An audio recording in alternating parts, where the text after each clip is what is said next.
The factors someone should consider before buying a smartphone.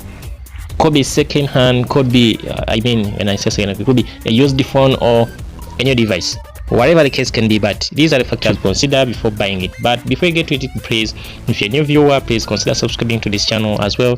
If you're new, if you're a returning viewer, please, you can share this video to your friends as well. You can comment in the description box below so that I can be able to know what should I add in, what have I missed, so that the returning viewers can be able to know what have I missed. So let's get to what we should do so that we can keep what devices, we can get devices which are safe. So this is my channel. You consider you click on the subscription button, which is the and the bell icon, so that we'll be able to get the latest content. I've started with the battery. Someone can ask why have you started with the battery? Because actually this is the power supply to the device, and you realize that you may be one of the purpose you want these devices for internet, for you can be a good device user, like you can keep on the device for long. Okay, as well there are these people whereby you just need a device just to use calling, and then you hang up, you keep.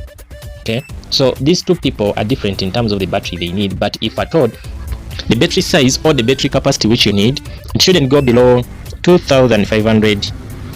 That if you get a device and you read on the battery, it doesn't show below, it is below 2500, please, I beg, maybe you should consider another item. But what is my choice? My choice is always, I'll consider by 2020 I'll make sure that the device at least I have is 4000 mega amps. I think that one mega horses, I think that one is better. Okay, because with this device you can use it for like 1 to 2 days without charging. Okay, if it is a smartphone and you've been online and you chat, you do what? Okay, that's better. And then what the next step is to consider the network protocol. I've written that, it could be not the right word, but I wanted to make, I always make my video easy for the viewers. Okay, this is what I mean. Is that device 2G, 3G, 4G? Now, if you're a Wi-Fi user and the place where you stay, or is the places where you are, you always use Wi-Fi and so on and so on, well, there's no need of having a 4G device. I don't think you need it. My advice I can give you is that if possible, you should get a device not below, which is 3G, at least 3G. At least 3G, it should be at that. Let me add the latest innovation, that is 5G. Okay, 5G. So it depends, but it depends. So either of the two, but the device shouldn't go below 3G. Now, it depends, but my advice, the device shouldn't go 3G. If that device goes below 3G, please don't buy. Then let's go to RAM. Always make sure the device doesn't go below 1 GB of RAM and above. So, but what is my recommendation? My recommendation is that if at all you can get a device which is at least 2 GB RAM, it's better.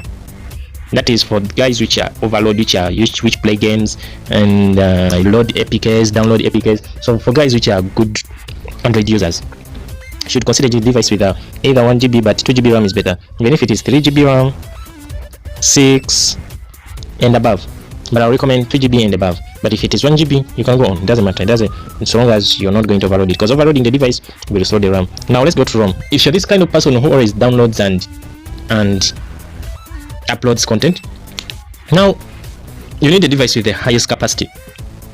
Okay, you need a device with a higher capacity, but if a device is at least 8 GB, it's better. But my recommendation is, if you get a device which is at least 8 GB, it's also cool. 8 GB and above, 16 GB and above, that one is good. According by this year 2020, the best Android version shouldn't go below 7. Your Android version shouldn't go below 7. But if you can get 8 and above, it's better. Why? Most of the applications we use and the things we need to run on this device, most of them they require a higher Android version. They might not require, but for the best efficiency, it's better to have a good Android device and Android version. So if a device is below 7, can buy, but I wouldn't recommend. Then check out the market price. Before you buy a device, make sure that you know at least the market price. This means that where you're going to buy that device, you have the best bargaining power. That is, if you're buying from places like where I have to bargain.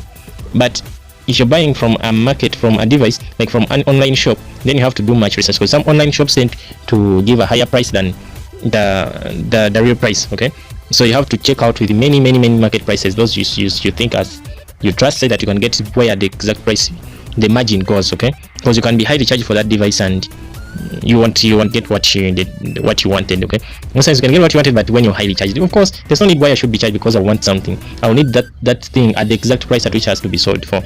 Okay, yeah. And then the other things which you can consider is the camera, both the selfie and rear camera. You know, most of the moments you can have with an Android version is like taking pics and taking selfies, recording moments and uploading them. Okay, so most times it happens that if you take a pic, okay, and the pic is blurry, it is not clear, you you can't upload it. So I recommend that these devices, all the cameras shouldn't go below 8 megapixels. I think that one clear. The cameras should, that's my recommendation. Camera shouldn't go below 8 megapixels. By 2020, the device you should be using. Be much a factor to you, but to me, the Android system matters. The chargers it uses. Like, let me give you an example.